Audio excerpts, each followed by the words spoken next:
হঠাৎ বন্যা পরিস্থিতি তীব্র আকার ধারণ করেছে কুমিল্লা অঞ্চলে। গতকাল রাতে ত্রিপুরায় গোমতী নদীর উজানে তৈরি করা ডাম্বুর বাঁধ খুলে দেয় ভারত।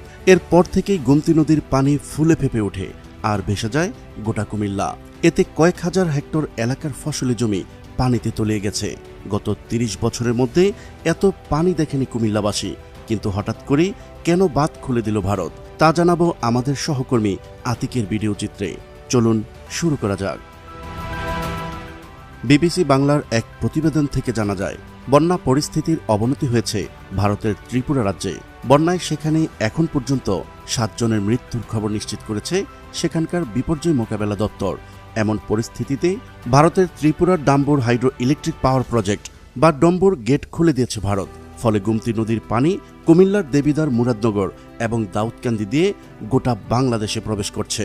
২০ আগস্ট রাত থেকেই ক্রমেই বাড়ছে পানি। কুমিল্লায় ১৯৮৮ সালের পর বন্যা পরিস্থিতি এতটা ভয়াবহ হয়নি আগে কখনো। সরেজমিনে গিয়ে দেখা গিয়েছে নদীর পানি বিপদসীমার উপর দিয়ে প্রবাহিত হচ্ছে। এতে কুমিল্লা নগরীর বাটপাড়া এলাকাসহ আশেপাশের নদীর চরের বাসিন্দাদের বাড়িঘর পানিতে তলিয়ে গেছে। গোমতী নদীর আশেপাশে চরের বাড়িঘরে পানি উঠায় মানুষ ঘরবাড়ি ছেড়ে নদীর পাড়ে কোনো মতে জীবনযাপন করছে। ঘরের লোকজন সহায় সম্বল নিয়ে নদী পাড়ে টিন, পলিথিন দিয়ে মানবেতর জীবনযাপন করছে। স্থানীয় এক কৃষক বলেন, কয়েক রকমের সবজি চাষ করেছিলাম, এবার সব পানিতে তলিয়ে গেছে। আল্লাহই জানেন আমাদের কি হবে, ধার দেনা কিভাবে পরিশোধ করব। এ বিষয়ে পানি উন্নয়ন বোর্ড কুমিল্লার নির্বাহী প্রকৌশলী বলেন, কুমিল্লার গোমতী নদীর পানি বিপদসীমা হচ্ছে ১১.৭৫ মিটার। ইতিমধ্যেই তা ১২ মিটারের উপর দিয়ে প্রবাহিত হচ্ছে। গত ৩০ বছরে এমন পানি হয়নি কুমিল্লায়। পানি উন্নয়ন বোর্ডের একাধিক টিম বাঁধ পর্যবেক্ষণ করছে। মঙ্গলবার সন্ধ্যার পর থেকেই নদীর পানি বিপদসীমার কাছাকাছি প্রবাহিত হতে থাকে। এ সময় নদীর বাঁধ ঝুঁকির মুখে পড়ায় পর্যবেক্ষণে বের হয় পানি উন্নয়ন বোর্ডের কর্মকর্তারা।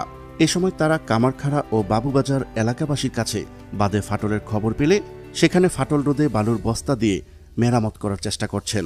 নদীর পাড়ের মানুষজনকে আতঙ্কিত না হয়ে সতর্ক থাকার আহ্বান জানিয়েছে পানি উন্নয়ন বোর্ড।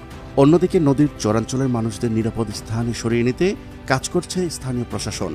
প্রিয় দর্শক, আজ এই পর্যন্তই। শুরু থেকে শেষ পর্যন্ত চেষ্টা করেছি ভারতের ডাম্বুর বাঁধ খুলে দেওয়ায় কুমিল্লা বন্যা পরিস্থিতির সর্বশেষ ও সঠিক তথ্য উপস্থাপন করতে। কোথাও কোনো তথ্যগত ভুল কিংবা আপনার পরামর্শ থেকে থাকলে তা কমেন্ট করে জানাতে পারেন। আবারও দেখা হচ্ছে পরবর্তী ভিডিওতে। ততদিন পর্যন্ত মহান আল্লাহ তাআলা সবাইকে ভালো রাখুক, সুস্থ রাখুক। আল্লাহ হাফেজ।